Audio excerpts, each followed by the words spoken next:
I'm just going to invite folks into a little connecting practice, a little revisit or redux of what we started out yesterday. So with your eyes open or closed, I invite you to turn your attention inwards.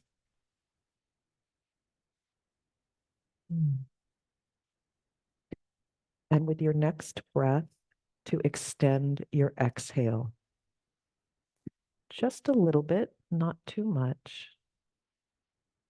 A gentle breath in and a slightly longer exhale.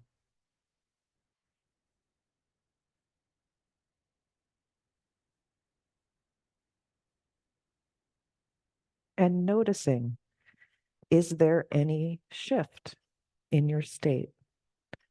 A little more spaciousness, a little more softness.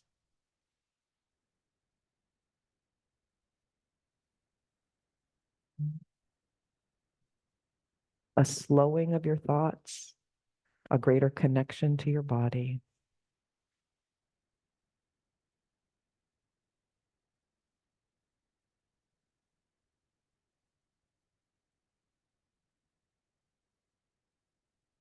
And with that, welcome.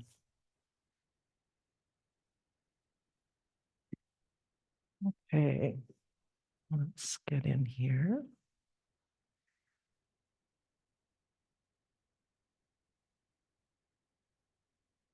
Okay.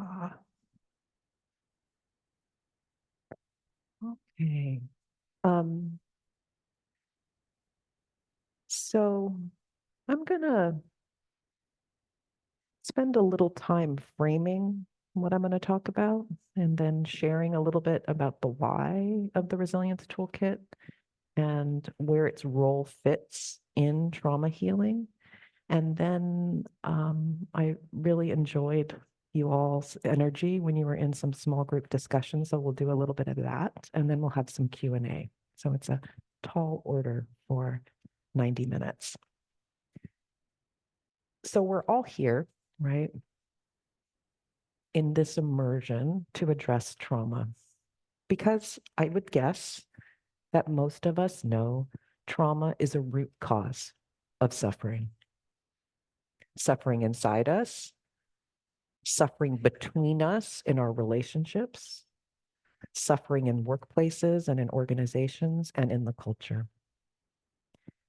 But I would venture to guess for many, if not most people, this is an impossibility to name trauma.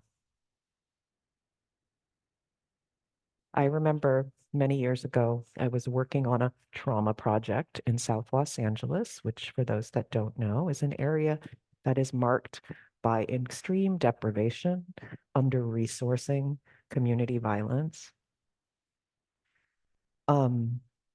And it was a community meeting, and a member of the community stood up and said, "Stop, enough.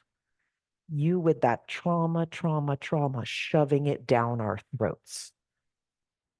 Now, I think we could all say there's probably a lot of economic trauma in this community, a lot of violent, right? And here is a member saying, enough, no. This should give us pause. We're all here and we're saying trauma is an issue. But there are most people, and I'm sure you also know this, right? Where you've tried to talk to people about trauma and you notice the glaze come over their face. I can see, right? A lot of nodding, right? And you're like, but only, can't you see this? And they can't. Why? Most people are actually living with trauma in the current moment. Most people are actually doing all they can just to survive. And if you have to name that your current circumstances are traumatic and admit it to yourself about how bad it is, what do you think happens? People fall apart. Who's going to pick them up? Where's the safety net that's going to pick them up? This is not delusionary, right? This is the facts of, for most people, it is a luxury to be able to name trauma. let alone to resource and heal. This is a problem. This is a real problem. And it was one that I was really wrestling with because I'm very interested in accessibility.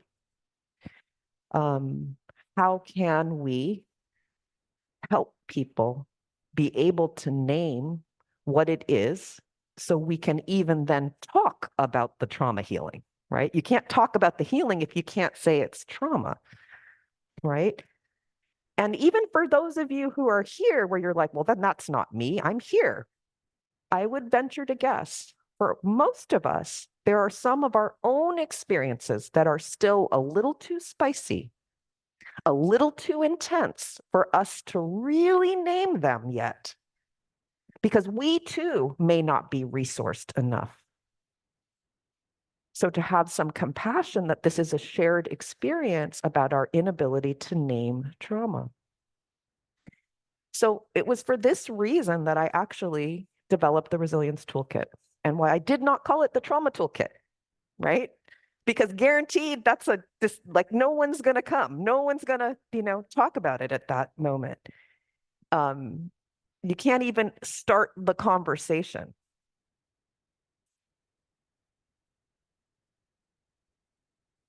The goal of the Resilience Toolkit is to help prepare people to step on the road for trauma healing. And for many of us, it's to help us step deeper onto this journey, right? It's through a process of resourcing, because I don't believe that it is willful, that someone's like choosing not to face their trauma. I think most people are doing the best they can. And so instead of judgment, you need to, you should, the trauma of should. Instead, can we take a view that what can we do to help you be able to do this, right? It's a much kinder, compassionate, not just for others, but also for ourselves. And I think that this is extra important. A lot of trauma healing approaches talks about trauma in the past, whether we're talking about assault, whether we're talking about an accident, whether we're talking about developmental trauma that happened in the context of our caregiving as children. But that's not the only trauma that exists. There is the trauma that is ongoing. For anybody here who has a marginalized identity, are you female? Are you disabled? Right? Are you an immigrant? Are you a person of color? Are you queer? Right? That with all of these and many more marginalized identities, the trauma of the interlocking systems of oppression, of racism, cis heteropatriarchy, late stage capitalism, all of these create traumatic circumstances. And I actually don't believe healing is the word when something is ongoing. It's a little spicy opinion. You can take it or not. The analogy I often give is that if my hand was cut, this is a wounding, no? And then it heals. What happens? The skin, my body stops the bleeding, the skin knits back together, and I heal. That makes sense. So if the trauma was in the past and I was cut and it's no longer happening, I'm healing. But what happens when the cut keeps happening and the knife keeps coming and it comes again and it comes again and it comes again? Is healing what's happening here? Is that even possible? I actually need to be free of the wounding. I need to be free of the wounding in order to heal. And so in this way, I believe that liberation and healing are sisters.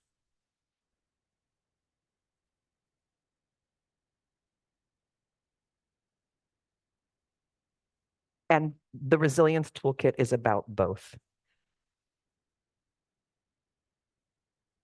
Right?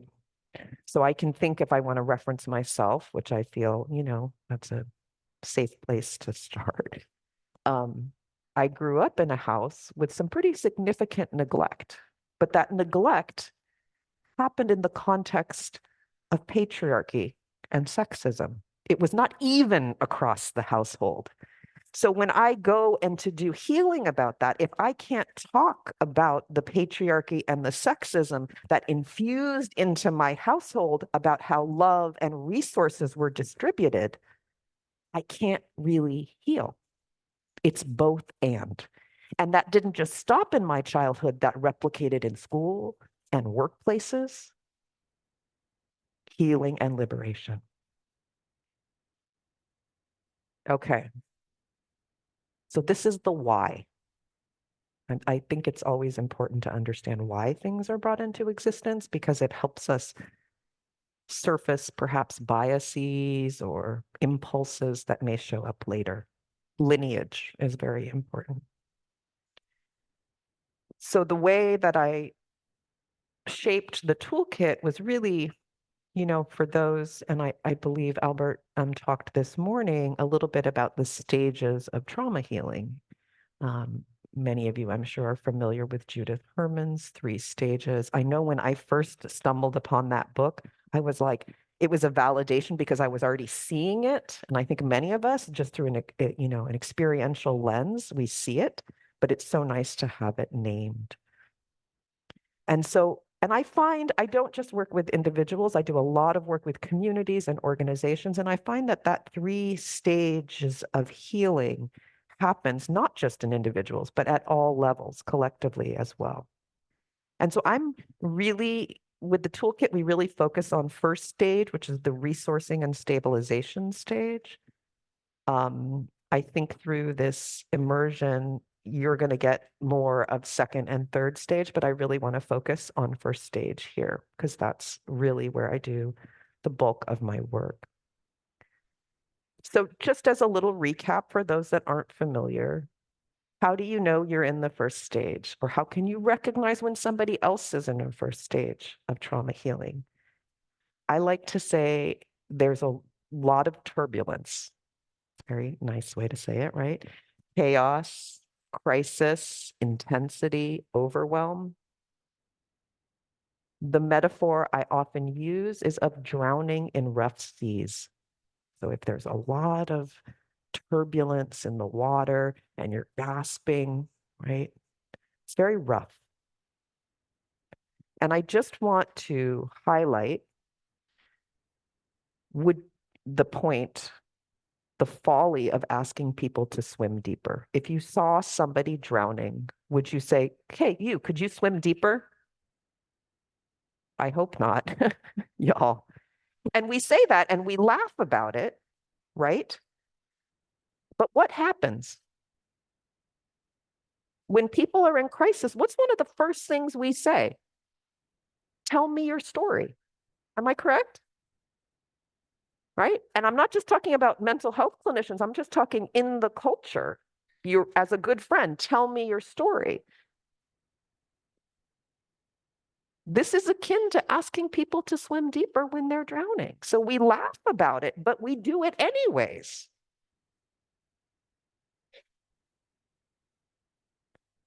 Because in the words of Tai Cheng, the trauma being an experience that is too much too fast or too little for too long, this is an experience of overwhelm. So when you go to tell the story without any additional resources, guess what's going to happen? Ta-da, you're overwhelmed again. No big surprise there, right? And I want to say it's not just on the way mental health services are often provided that are so story focused.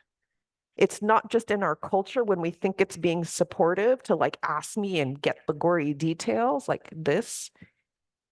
When we are trauma survivors, we also have an impulse for catharsis. Is it just me? Right, right. Like you have an impulse for catharsis, right? And it's actually, for me, one of the ways I know something was a little on the traumatic side is when I have the impulse to tell the story over and over and over again. As if with some kind of idea that if I just tell it enough, it will get out of my system. Like as if there's a quantity of trauma, right? 80 pounds of trauma. And if I tell it this many times, the 80 pounds is out there. We have this high charge that pushes us towards catharsis, towards intense experiences. So when that meets with a culture that's very story focused, we have a lot of people drowning, being told to swim deeper or voluntarily swimming deeper. Yeah. And some of this is so elementary, but it's still happening, y'all. Right? Like I don't feel, I mean, I see a lot of heads nodding that this is, are we complicit in it? Do we still do it? Does the culture support it? Absolutely. And it's not working. Because when you're drowning, what you need is to be thrown a lifeline. You need to be helped to shore, get that water out of your lungs, cough and sputter.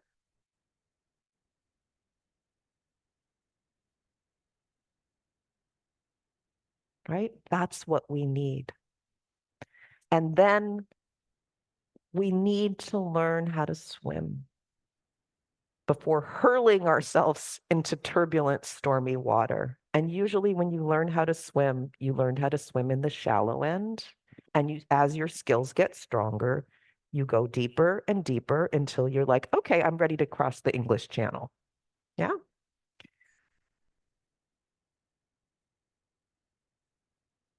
So what do we need? What is the lifeline here? It's calm, it's safety, it's comfort, it's to stabilize and to get to shore. But remember, we often have high charge in us, and this feels boring. Come on, let's get to it. Right?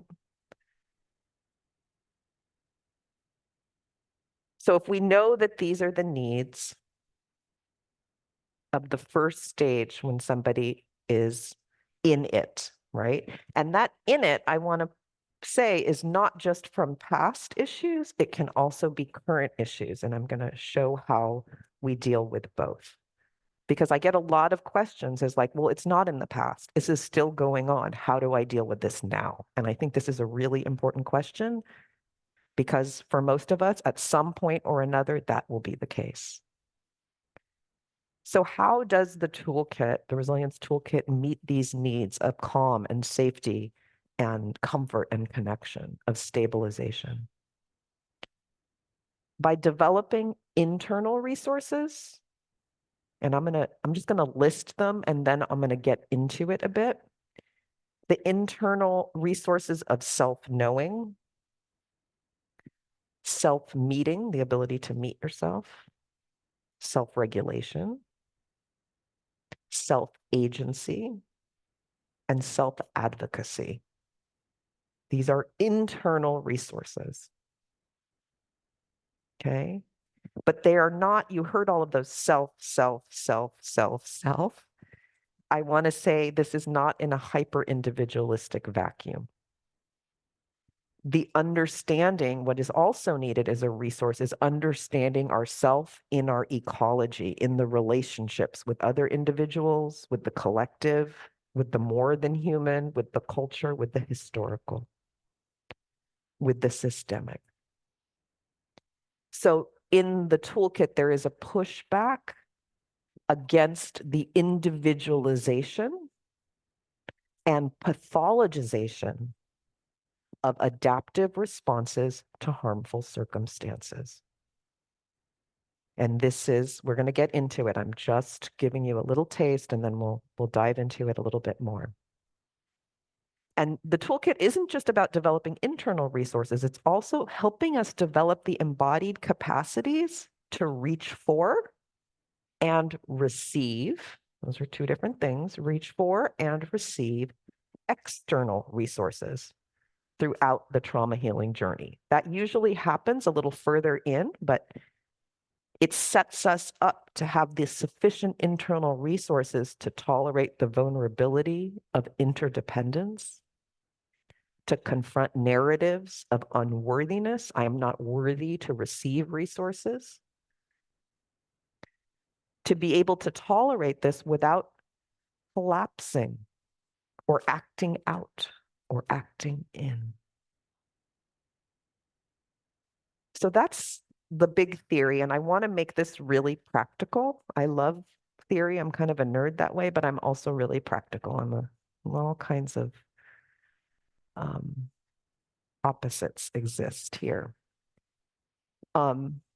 We use a series of very simple guiding questions, and I'm going to list each of the guiding questions and show how it works and what capacities it develops. And so these are guiding questions that we ask ourselves. And the first question is so simple. What is my state? It's the first guiding question. What is my state? So clearly we're touching on self-knowing here. And in the toolkit, we use a number of different models. Y'all know polyvagal? Yes, lots of folks know polyvagal. So that's one model. But there are many other models to understand trauma and how stress or toxic stress and trauma show up in our bodies and our experiences. And I want to be very clear that a model or a framework, it's like a map. So if I open my phone and open up Google Maps or Apple Maps, what does it do? It helps me know where I am and it helps me navigate, right? But am I going to confuse what's on my phone with the actual landscape around me? No. A map is not reality. A map helps us understand where we are and helps us navigate. And I think we make this mistake where we take the model and we think it's reality.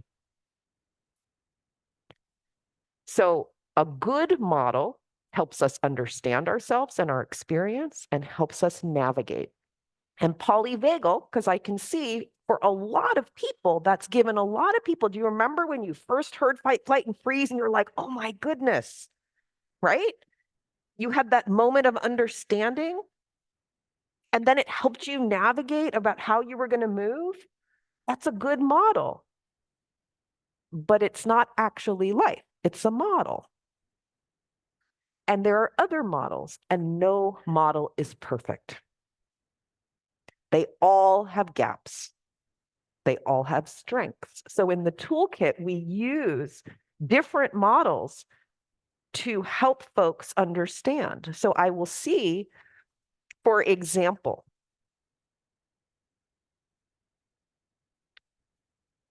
when we think about fight flight in the polyvagal model, and we think about the expression of I'm going to fight or I'm going to flee. And sometimes I'll present this to folks. So I'm going to just use an example from my own family. I have two adult sons. They are Black men.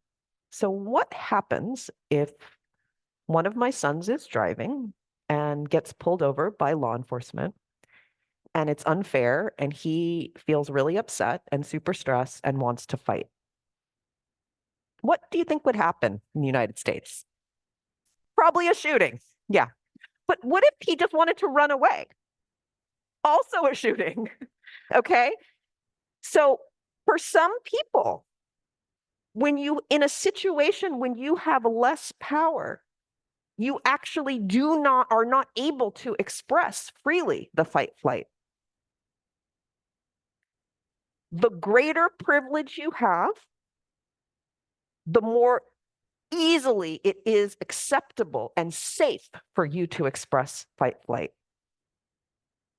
If you have less privilege, no.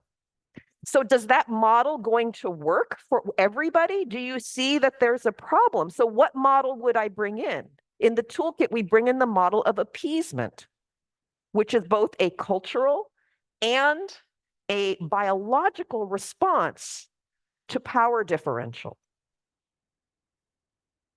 And so my sons might start joking or laughing with the officers. Do you think they feel like joking or laughing? Probably not. They're scared, right? They want to fight, they want to run, but they freeze it in place.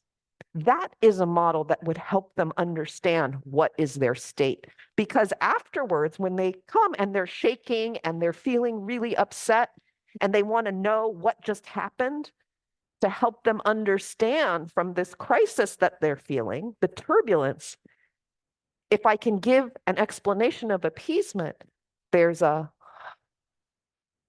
that's what happened. Okay. So it's really important that we're flexible and draw from different models to help people understand, so that that moment, if polyvagal did that for you, we want that moment for everybody to understand what is my state.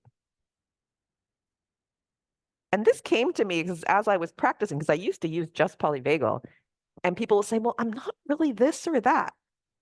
And I started to listen. If people keep saying, I'm not really this or that, then what are you? Like, I need to look and go into the research and see what else is there.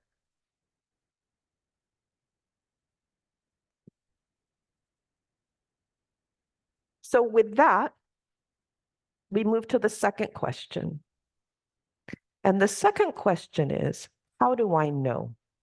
The second guiding question for the toolkit is, how do I know? How do I know that my state is X or Y,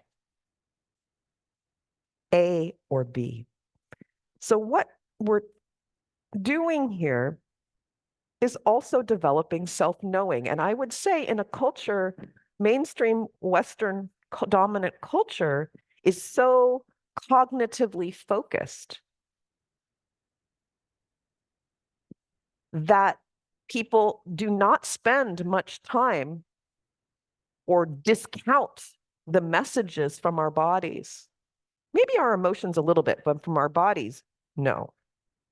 And then it's not just that the focus is so cognitive, it's that we are all in a rush.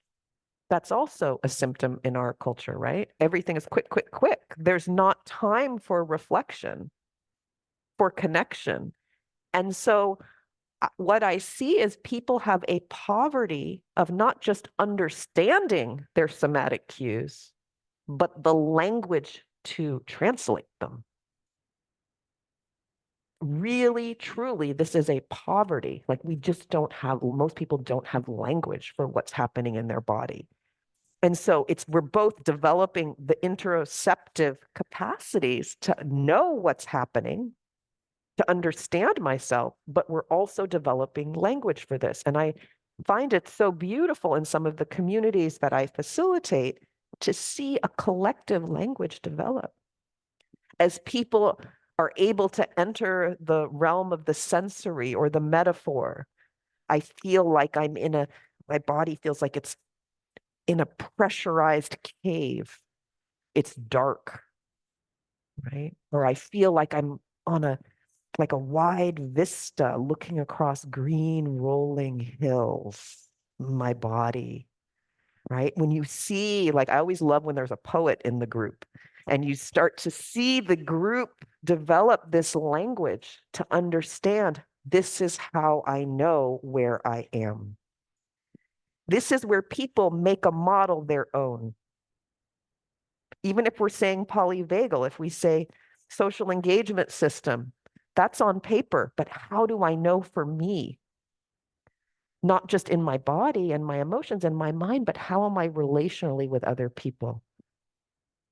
I find that I sit back in my chair. I find my curiosity blooms. smile easily across my face? What is it, right, that we can describe this? And so the process of just asking these two questions, what is my state and how do I know, really help people develop what is known as meta-awareness. So meta-awareness is the ability to observe yourself. And we know from ample literature that this is a known resilience determinant. The capacity to both be in an experience and observe myself in the experience. So just those two questions help develop this. The language, the interoceptive capacities, the meta-awareness. The third question I find very intriguing is my state useful for me in this moment? See, these, again, they're very simple on their surface, but we're just going in to see what happens underneath. Is my state useful for me in this moment? This is about self-meeting, meeting yourself. And here's where I had said that mouthful about pushing back against the individualization or the pathologization of adaptive responses to harmful circumstances. Here, I want to break that down. If I can go back to the example of my sons and a law enforcement.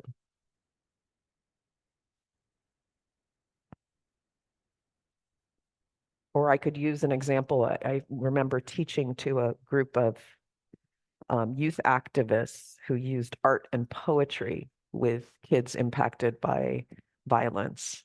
And there was a young man who was a former gang member who had been incarcerated and was now out and was doing all this great peace building, community building artwork. And we started to talk about these models. And when I talked about appeasement, he shared being pulled over for no real reason by a law enforcement and how he was, yes, sir, no, sir, but like really subservient and made himself small. He's a big guy, right? And how he said, what's wrong with me? Why didn't I stand up? There was no, I had nothing, he didn't find anything. There was nothing, I was doing nothing wrong.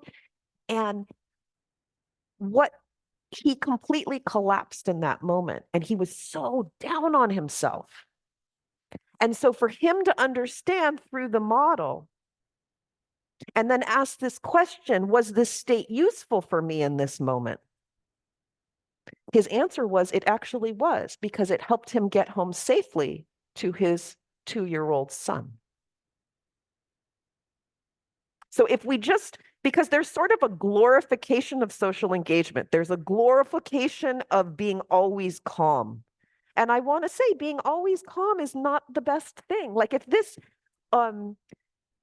this man actually needed to be in a very collapsed, subservient, highly stressed, alert, but like held in place.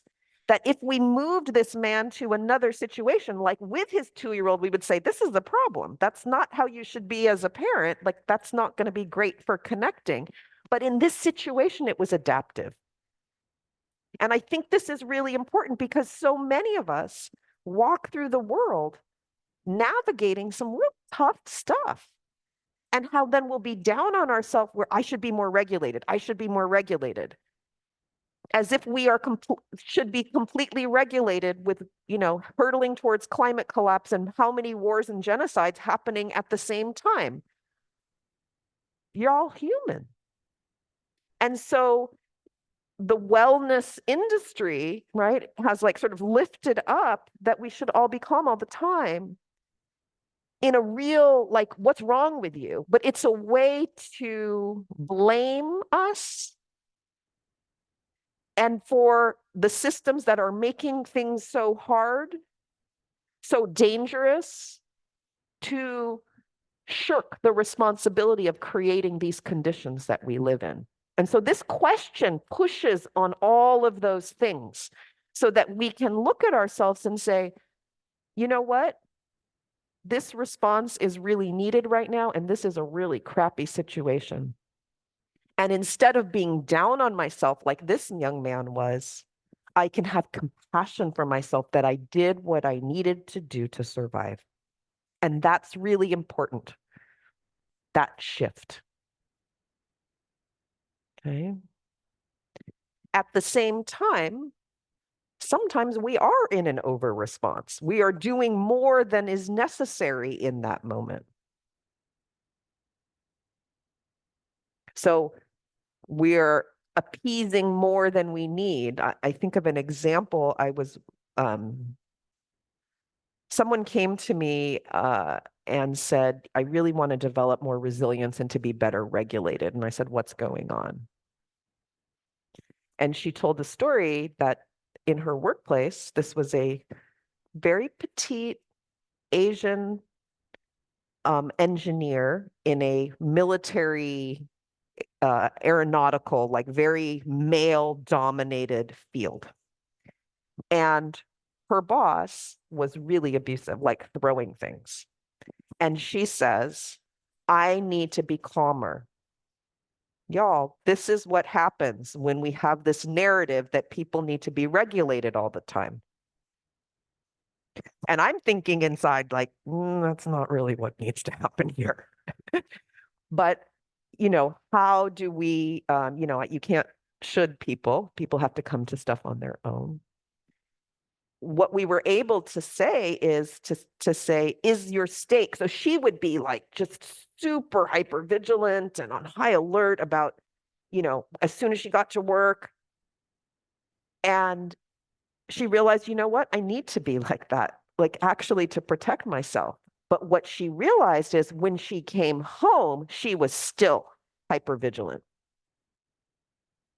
And so when she could ask herself that question at night, at home, the answer is actually, this isn't so useful. Do you see what's happening there? So she's in, abusive situation, having a trauma response in the moment that has helped keep her safe, but she's carrying it 24/7. So her ability to ask this question and realize, no, it's not so useful, is a game changer in many different ways. Okay.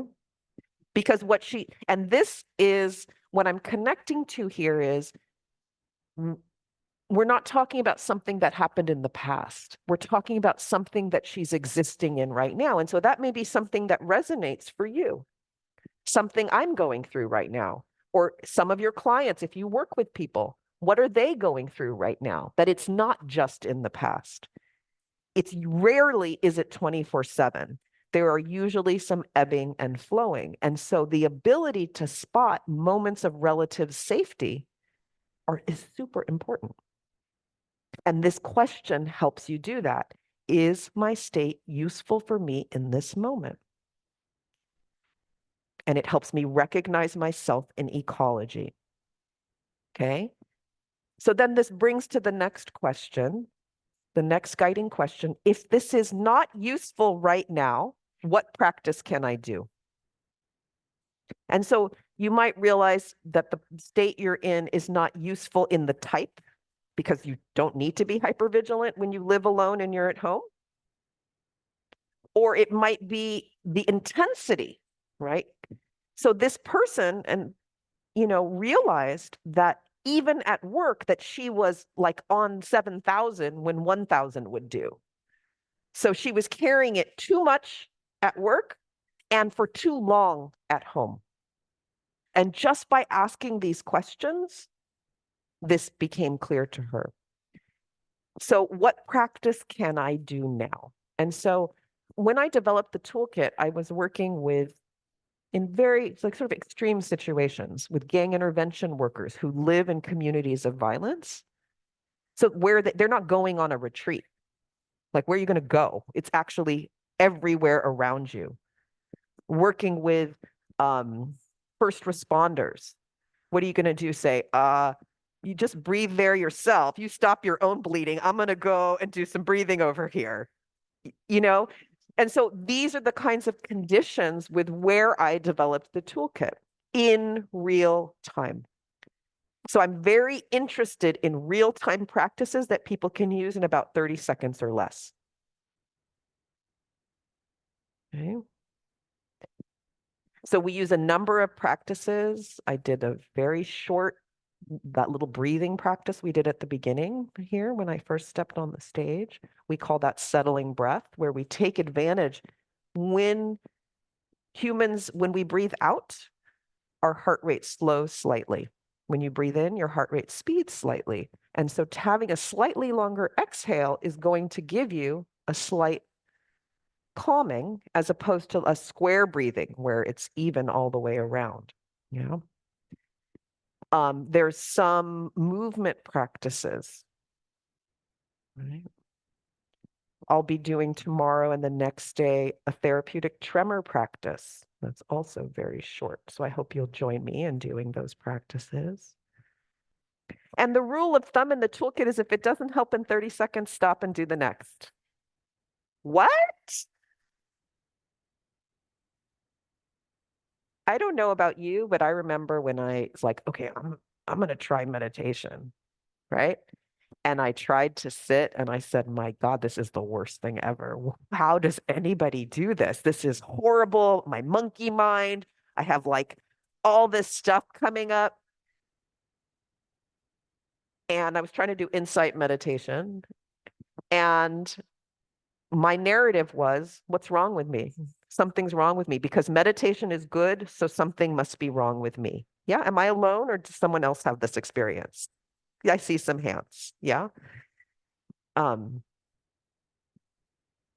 Nothing's wrong with me and nothing's wrong with meditation. Wrong tool for the job. That's all. And so many people will try, it doesn't work. And they're like, I feel terrible. And they're like, well, keep going. Right. And you know, meditation comes from Buddhism. Buddhism's a religion.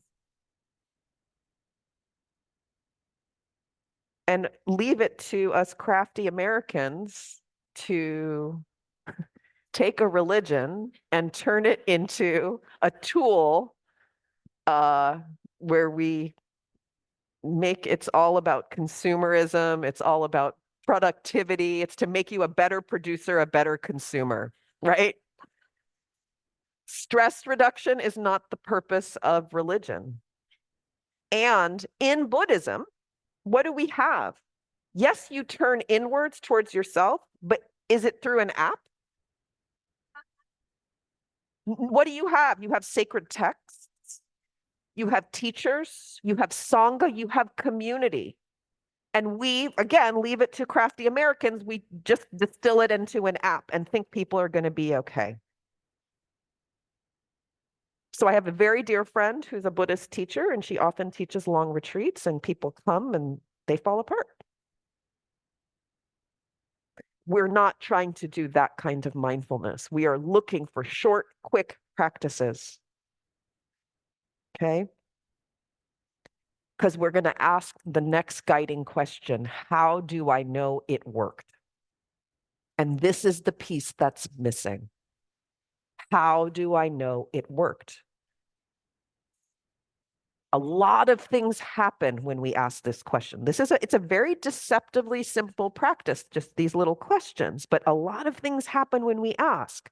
One, it helps us acknowledge that it's not one size fits all. It helps us turn inwards and notice shifts. So if my system is settling and there's signs of down regulation, like a yawn or softening muscles or deepening breath, if I focus on it, it potentiates the effect. Win-win.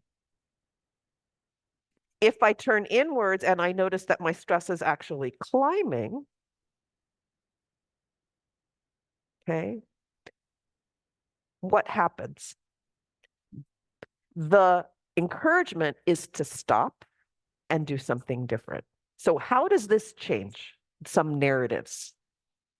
A lot of trauma is about being in situations where we cannot be in control. We're not in control. We're being overwhelmed. Our choices are not honored. So what happens in that very simple moment when you say, this isn't working for me, I'd like to stop? is actually sometimes the biggest healing that happens. It's not the regulation, it's the, this doesn't work. I know it doesn't work for me and I'd like to stop.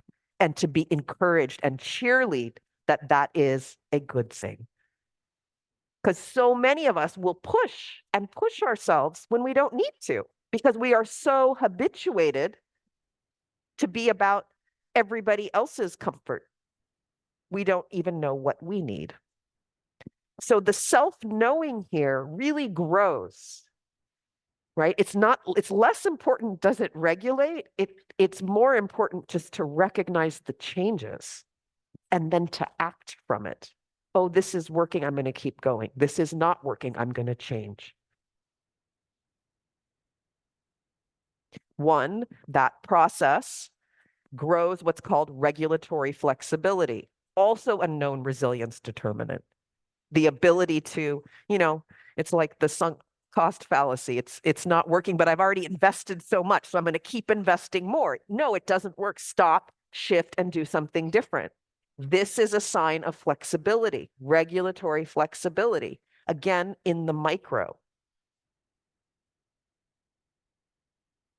What else happens here when you do this? This is the growing, right? Not just of self-knowing, but of self-agency. I can choose what is in my best self-interest, which for many people, this is revolutionary. Especially if you have a marginalized identity. I can say as a Black person, a Black woman in this culture, that I was acculturated to be about the comfort and safety of everyone else around me. And in fact, that's how I stayed safe, is to make sure everyone else with more power was comfortable and safe. And I see a lot of heads nodding. Women are acculturated. Keep the men safe, keep them calm, whatever you need to do, and pretzel you need to turn yourself into so that, right? Yes, yes, right? So this becomes through so much practice from when we are this big, that when you start to say, I'm uncomfortable, can I stop? It's a big deal, y'all. We're going against culture. Again, it's such a simple question. We're going against culture, and we often need to start in the micro, in the small. So I can start to move to advocate, this doesn't work for me. So I remember working with another group of youth. Again, I've worked in all different kinds of situations, but somehow these examples are coming to mind. And we were doing one practice, and this kid said, he said, I don't like this. And I could see him looking at me like, because do we allow children to say no? Come on, y'all. And I said, I'm so happy you know what you like and don't like. Don't do it. And he was like, what just happened here? And then we did another practice, and then he was like, I'm going to do it, because now he was doing it for himself. He knew he wasn't, right? Okay. There's that little bit of permission. And we did the therapeutic tremor, and I could hear very soon he was snoring. And afterwards, there was a dozen youth. Most of them had been incarcerated, had been shot. I mean, just really rough, rough lives. And this boy, as we went around and people shared what their experience was, he said, I fell asleep. And he goes, and y'all, I don't sleep. So this kid, he's like, I sleep maybe a couple hours a night. I don't sleep. And he said, I fell asleep and I dreamt I was in the mountains and there were stars and trees. He had never been to the mountains. So that little bit of spaciousness to be able to say, no, this doesn't serve me, and to have that permission, what is needed and what happens, the healing in that over and over again. It's small, but not small. And so what happens is it's a cycle of repetition, of asking yourself these questions. What is my state? How do I know? Is my state useful for me right now? If it's not, what practice can I do? Did it work? If it didn't work, what can I switch to? Simple, right? But look at all the skills that develop: self-knowing, interoceptive capacities, and language. I meet myself. I'm able to discern my needs, and I'm able to act on them. And so what we see as this is repeated over and over again is people grow their confidence in their knowledge and skills to regulate, to identify, to find safety. There's more spaciousness. We're not wasting energy in over responses that are not useful, which gives us a chance to conserve energy for focused healing and the narrative work or the sensation-based exploration, let's say, of a somatic experiencing, that happens more in the second stage. And so what we're doing here is growing resilience. And the kind of resilience we're interested in growing is not the be tougher, stronger, more flexible so you can take and endure more crap. We're not interested in that kind of resilience.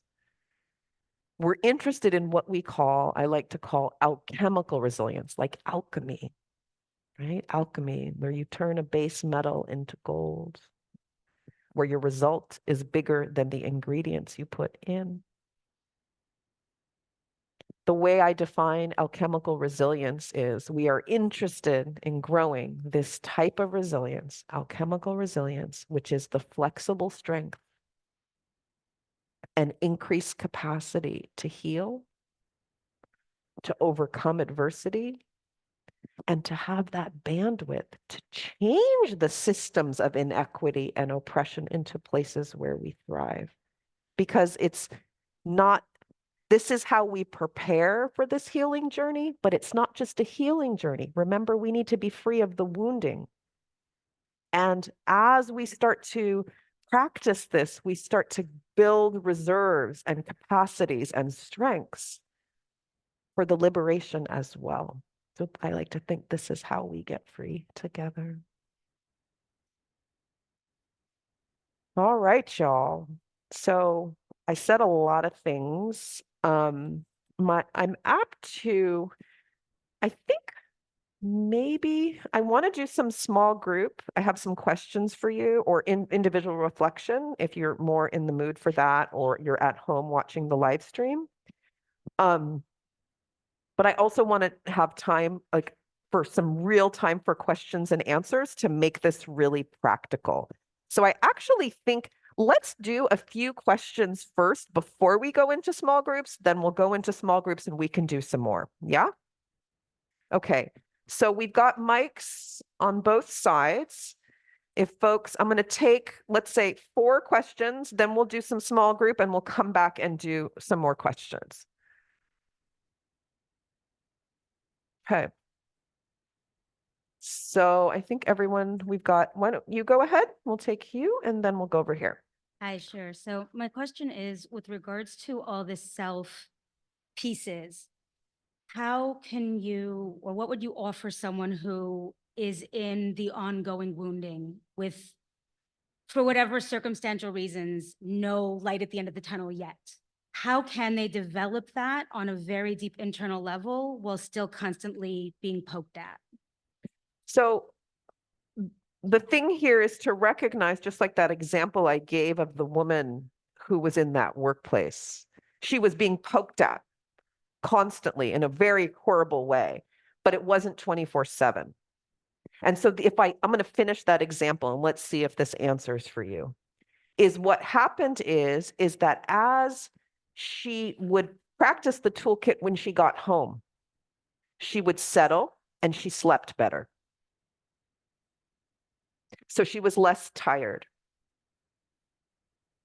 she was in such a high state that she was isolating. She wasn't talking to anybody at work. She thought it was her burden to bear alone. As she, right, also recognized that she was on 7,000 when 1,000 would do at work, with all the poking going on, she was able to come down a little bit. So she started to, instead of this little view, she started to see a wider perspective. She realized this is happening to everyone else at work too. So she started talking to people. And guess what? She wasn't feeling so alone, right? Which then sort of gave her a little more spaciousness. So then a few people went and made a complaint to human resources, feeling a little bit more spacious, right? She's still being poked at, right? But she's finding the wiggle room by settling when she's away from the poke and not over responding to the poke, which is opening up capacity and energy for creative problem solving. And let me tell you, I could not make this up. Within 6 months, it was a big company. She recognized, she's like, why am I staying here? Let me apply to work in another division. And she did and got a promotion. And she slowly hired everybody from her former team away from that boss. Does that help? Very much. Thank you. Okay. All right, we'll take a question here. Hi. Okay, so I'm going to try to make this as concise of a question as possible. How do you approach healing you talked about underserved communities, and that's something I work with a lot of people who don't even know that they need to heal, or that healing is an option, or that they have trauma. And, it's really hard to broach that because they don't even believe in it. How do you get these people to come? So, a big part of being trauma informed is choice and autonomy, right? And so if I am determining what someone else's healing path, that's not trauma informed. If I'm telling them what their experience is, it's not trauma informed, which you're struggling with, right? So I think the way that I've approached it is, I don't think anyone doesn't want to name what's happening. I think they can't. And so when you can build more resources and more spaciousness through, that's the way I use the toolkit, they start to have instead of this very myopic view, they start to see things more broadly. So I'll give another example from this is a school for pregnant and parenting teenagers. A lot of very severe trauma. And so we did a I don't know, it was 8 weeks, 12 weeks, I forget, it was some years ago, program. And at the beginning, it was really like, where am I getting diapers? Where am I sleeping tonight? Really basic stuff. So we're not talking about the interpersonal, intimate partner violence, the child abuse, the drug. We're not talking about any of it. It's just so concrete. But what we started to see about midway through, right? One of the girls, her family had a dog, and the dog wasn't doing well. And I'm like, oh God, this is going to be bad. And so one of the questions we would ask is, how was your stress this week? I didn't use the word trauma. How was your stress this week? Even though this is trauma. I said, and they would say, ask the question, the guiding question, did it match? Did it match the situation? And she's like, oh, I was pretty stressed. And the question is, did it match about her dog being sick? They didn't have money to go to the vet or anything like this. And she goes, you know what? I think I was over responding. And I was really surprised. But this is from her to be able to say this. So she's like, I think in the future, next time I would try this. Right? So this is a few weeks in. And then another girl who, she's living in a hotel with a 1-year-old, and she's like, I'm really stressed that the baby's going to cry and I'm going to be kicked out. And she goes, I was really in a freeze. And the question is, was that a, useful response? And she's like, yeah, that's where I needed to be. And all the other girls were like, yep, we know. So in that way, they're able to relate it to their lives. But the capacity to start seeing bigger starts to happen. By the end of this period, girls were filing restraining orders against their partners. Their test scores went up, and they started wanting to talk about why there was no job training in their community. From them, that wasn't from me. So start where they are, grow some skills, build some bandwidth, because you're asking someone to name trauma while they're drowning. Of course, they're not want to talk about it with you. Get them to shore. Thank you. That's Thank very you. helpful. You're welcome. All right, we'll do one here. Hey, good afternoon. Thank you so much for sharing your wisdom, your knowledge. I too live in LA and work in South Central, Watts, Compton, East LA, doing the same work. And one of the things that I found is I do talk about trauma with them. I talk about the truth, right? The truth about how the system has been part of the trauma. And one of the definitions that I utilize for trauma is by Dr. DeGroy, post-traumatic slave syndrome. I'm sure you know the book. And I wanted to share it and then ask you a question. So just, you know, we know Gabor Mates and Levine's, but Dr. DeGroy wrote, from post-traumatic slave syndrome, trauma is an injury caused by an outside, usually violent force, event, or experience. We can experience this injury physically, emotionally, psychologically, and or spiritually. Trauma can upset our equilibrium and sense of well-being. If a trauma is severe enough, it can distort our attitudes and beliefs. Such distortions often result in dysfunctional behaviors, which can in turn produce unwanted consequences. If one traumatic experience can result in distorted attitudes, dysfunctional behaviors, and unwanted consequences, this pattern is magnified exponentially when a person repeatedly experiences severe trauma, and it is much worse when the traumas are caused by human beings. Now, with Thank that you. being, you're welcome, but thank DeGroy, right? Our Dr. elders Joy DeGroy. dropping bombs. Mhm. What I feel, and from my own experiences, obviously going through my own traumas, incarceration, drug selling, et cetera, and being able to heal for that, one of the main things that I've discovered and what I share with the young people, for me, the light was reading Malcolm X and the autobiography of him. It was context. You get context to understanding how oppressive the system is. And so with that being said, some of the things that I have done with young people is running through the methodology of decolonizing the mind, right? We can understand our systems of what happened at home, but you know, for myself, I grew up in Santa Barbara. In my neighborhood, there was a street called Indio Muerto Street. And those that speak Spanish, it means Dead Indian Street. So for most of my life growing up with this unconscious symbol until I became conscious of it, right, was my awakening. So what I found, and well, not even what I found, I want to ask you, how significant is it for young Black and Brown youth and adults to understand the context of history and the liberation of themselves, to heal themselves from this system, which we call capitalism, neoliberalism, right? And how it has affected our ancestors in the present. And I'll leave it with that. Thank you very much for your comments and question. You know, I followed that path actually. As a young person, I was an activist and organizer first.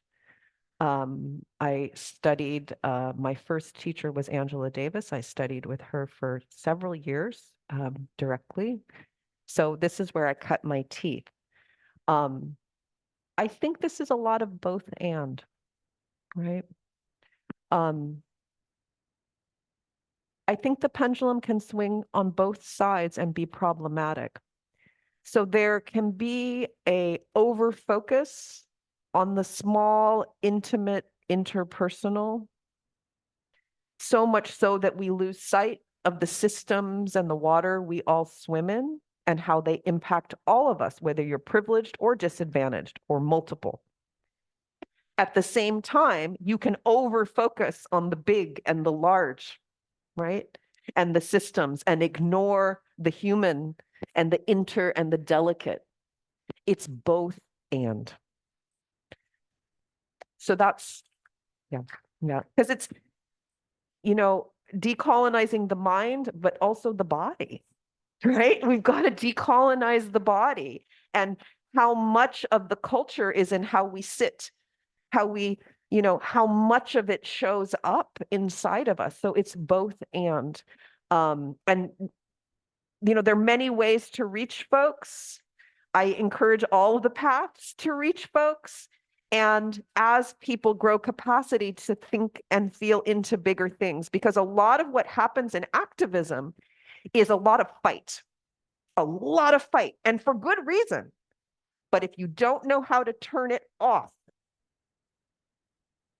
you will fight people who are your comrades instead of ideas. So, okay. All right, let's do one over here. So anger is the outward manifestation of enforcing boundaries, and Dr. Gabor Mate said that yesterday. And frameworks like nonviolent communication look at anger as putting blame on the other person and emphasize sort of a calmness and non-reactiveness, very similar to mindfulness and stoicism as well. So I'm just asking you, how do you balance that, this anger with and rightfully enforcing boundaries with that calmness approach?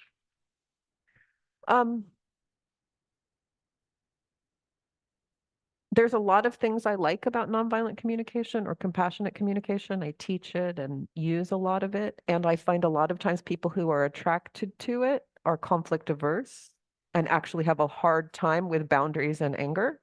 And so I don't think the modality is it. I think it's the people who are attracted to it, then that's how it expresses.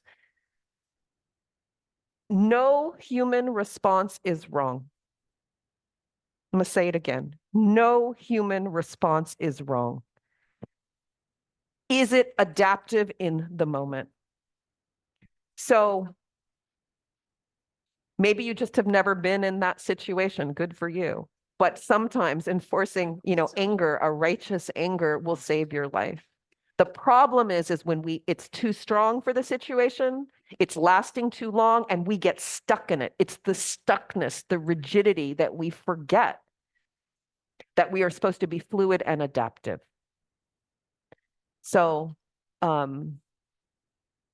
I don't think it's that nonviolent communication is asking us to listen to one another, to express from our heart, and having worked with, I remember there's a organization for nonviolent parent education. And I remember one of their founders coming to work with me on somatic anger because they were having such a hard time and how it was manifesting for them. So we are humans, we are imperfect, and how we take ideas and how we express them, we may contort them and carry our traumas with them. It doesn't mean that the whole of the idea is wrong or bad. Take what we need, leave what doesn't match. Thank you. Yeah. Okay, so here's the choice. A lot of people are feeling, I see, restless, moving around. We have quite a bit more time here. We have till 4:15. I see questions or small group. So I'm going to kind of get a gestalt. So if people would like to do I have some small group prompts. If you'd like to do small groups now, can you please raise your hands high and down? And how many people want to keep doing questions? But you did say 4 questions and I'm number 4. Yeah, Okay. I gotcha. I gotcha. How many people want to still do questions? I will do some more at the end. Okay, I think what we'll do is we'll do this question, some small group, and then we'll wrap up with a little more questions. Okay, go. I just want to breathe in you honoring the 4th promise to keep the thank you. How would you language a need for a pause from a person in position of power, for example, a judge, if you are a marginalized person, language impoverished on the stand, and the judge is non-trauma informed? It's not me to say what to do. I mean, you do what you need to do. You probably say, shuck and jive and do, you might not be able to get that pause. Truthfully, it might not be possible. Oh, but I'm asking, how would you ask for it? Not whether you're going to receive it, but how would you language that? I think it's up to the person to decide if they feel safe enough asking for the pause. If they feel safe. I'm asking, how would you language it? Just, it really, how would I answer? Yeah, I let's could role only play. answer for myself. I could not coach somebody else. And if I was in that position, I Yeah. would say, I'm having a medical need and I need a pause. Okay, thanks. I mean, but I think it would be, to generalize your question is to encourage people to assess their degree of safety and then their ability to ask for what they need, because sometimes it is safer to not express the need. And we need to honor and not shame people for not speaking up when being quiet was the safest choice. Because a lot of times we hold up, you must always use your voice. What's wrong with you? You didn't use your voice. Sometimes using our voice gets us killed, gets us in trouble, gets us assaulted. And so we have to have a lot of compassion for the times we stay quiet. Right? So it's not, I don't want to always say that the speaking up is that we have compassion for the responses, and we are working towards a world where everybody's voice is welcome. So this isn't like the end point. This is where we're going. Yeah. Whether it's safe enough to be quiet, like even if I really need a pause, but it really is unsafe, I might have to swallow this one. But I can do it intentionally. The difference is I'm doing it intentionally so I can offer myself compassion. I think a lot of times we do it and we do it without offering ourselves compassion. That's the difference.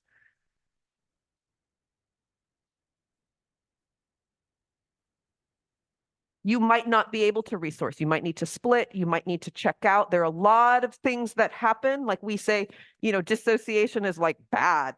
You know what? Dissociation saved my life. You? Yes. Okay. Right. Like I wouldn't be here if I didn't dissociate. So I don't want to say it's bad or wrong, but you know what? It was such a habit. I was doing it all the time. So that's the problem, not the dissociation. It's like the same thing. If we say anger is bad, anger can be useful, but if I use it all the time, probably not. Right. So it's the stuckness. Okay. So here's the prompts. Again, either if you're watching at home on live stream or in here, number one, how do you discern when your responses are adaptive for the current circumstance? What are the questions you ask yourself? How do you discern if your response is, this is useful now or not useful? Second, what do you do when you're in an over response? If you notice you're in an over response, what do you do? And lastly, how do you respond to yourself if you recognize that you're stress activated, but it's needed? You really did need it. So 3 questions. How do you discern when your responses are adaptive for the current circumstances? How do you discern? How do you know when your response is adaptive for the moment? It's working for you. What do you do if you're in an over response? What do you do when you realize I'm not in an over response? This is a good activation, right? So those are the 3 questions. Pick the ones that resonate with you. And I'm going to invite you to turn to the folks next to you in groups of 3 to 4. And let's do about 12 minutes, y'all.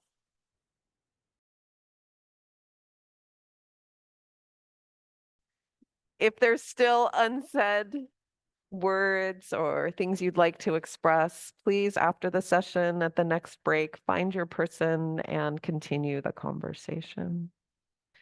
I want to use our last little bit I know some folks were standing at the mic and had questions when I said only 4, so I want to take any more questions. I know you sat down and I'd love to hear what your question is. I don't think it's on. Yeah, I just wanted to know if you're familiar with the NAP ministry and Trisha Hersey, Rest is Resistance, and what you think of her work. Yes, I love her work a lot. And so this idea that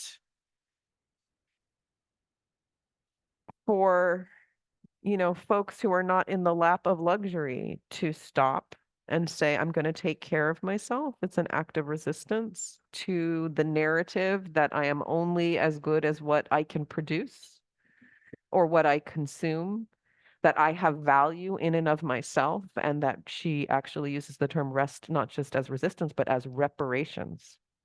Rest as reparations. And I think it's really, really important how we, this is a cultural narrative about how we're valuable. And so if I'm resting, like I think my father, I'm a child of West African Nigerian immigrant, rest? What's rest? We don't rest, right? You work. And so could I have value outside of that? What is my humanity? So there's a lot of important questions that are raised by that. What comes up when we slow down, right? A lot of times we're staying busy to stay ahead of. Yeah. Thank you. Yeah. And if you all don't know, so the NAP ministry, if you're on social media, it's a fun ride there. Okay. We're going to do one here and then one here. Hi, good evening. I'm Jennifer B. Thank you so much for being here and what you offer to the space. I had the wonderful opportunity to hear you and other panel speakers online a few weeks ago discuss the legacy of trauma. And I was just so taken by the way that you showed up in that space and what you had to share. Felt it was transcendent, interconnective, and really multidimensional as well as grounding, which everything that you're sort of sharing here is a mirror of that. And so that inspired me to search. But I take this pause because of what you just said. And I also want to say, I wait patiently because I don't want to feed into that you need to produce anything. But have you, no, but, and have you, will you, where can I find your writings in a book? Thank you. So it was my choice in 2017. I sat with myself. I really thank you very much. I'm going to say first off, gratefully received. I'm practicing my receiving. In 2017, I said, I'm going to write a book or I'm going to make a certification program. And I chose to make a certification program instead and poured, I don't know, 20 hours a week for I thought, oh, it's going to take me like a couple months. It was like 6 months. I was like, wow, y'all. And did that. And there's information about that at the back. And so, and I'm really glad actually I waited because we've built a community of practice of people practicing in 9 different countries, using the toolkit with all different kinds of populations. And we've learned a lot. We've refined, we've distilled, we've gotten sharper in a good way. And so I do have a chapter coming out in a book this summer, North Atlantic Practicing Liberation. Highly recommend. Some incredible colleagues talking about trauma-informed application, Hala Khoury, Sarah King, some really incredible, Taj James, really incredible folks. And then I'll get to writing the little manifesto. It's coming. It's hard to say no. Yeah. The kind of breadth of work that's coming is so exciting when people are starting to understand how a trauma-informed embodied perspective what I hear so often is, this is the missing piece. This is the missing piece. People who are doing deep transformative work, but they forgot the body. And when they bring the body along and they bring the trauma-informed piece along, it's like, and so it's hard to say no. Last week I was in Ghana supporting a collaborative of international funders who want to do youth-led, deep participatory grant making, working with Ghanaian youth. I mean, like doing immersive story, puppetry, theater. They had all that, but they didn't have the trauma-informed and embodied. So I have to say no to some things like that to write. So it's coming. Thank you. Thank you. Hello, Nkem. Wonderful you. presentation. And I'm with Ergos Institute. My name is Sergio Ocampo. This question comes from our online audience that we can't leave them out. And they want to know from you, what is the difference between appeasement and fawning? Great question. Thank you. Appeasement and fawning. So everybody, we have fight, flight, freeze, fawn. Yeah? because everyone loves alliteration. I really wish it wasn't like that, because fawning is actually a very small slice of the behavior that can happen across a power differential. It is actually the person who created it. When you read the original writings, they are talking about codependency and only codependency. Okay. Appeasement is a much broader category, of which fawning is a small slice, right? So in fawning, it's person to person. Appeasing, single person to single person, I'm fawning, right? As opposed to appeasing, it can be person to person, right? But it can be person to a lot of people. It can be a person to an idea or a cultural norm of how I'm supposed to be. And appeasement can be so strong and so constant that we actually don't even need a power figure anymore. We just do it automatically inside, and that's internalized oppression. So I really think it's important that we open up. It's like great fawn, but it's so teeny compared to what we can talk about with what happens with appeasement. So there's an article I wrote with my colleague Ray Johnson. It's on Medium. We did it a few years ago, and we chose to put it, well, that was before it was behind a paywall. I still think you can get it for free. We didn't want to put it in an academic journal we did a lot of research about, there's very little about fawn, very little. People just took the name and ran with it. There's almost no research whatsoever. And so I vote for using appeasement. I know it's not, it's like F, F, F, A. It's not great. Okay, I don't want to, let's do one more. Hi, really short. There you go. I'm wondering if you can speak a little bit to an intake session, how we stay with a client in the shallow end when we're working with insurance and EOPs that require treatment plan and a diagnosis. They want to know the history, the developmental trauma, that whole thing. Mhm. So, yes.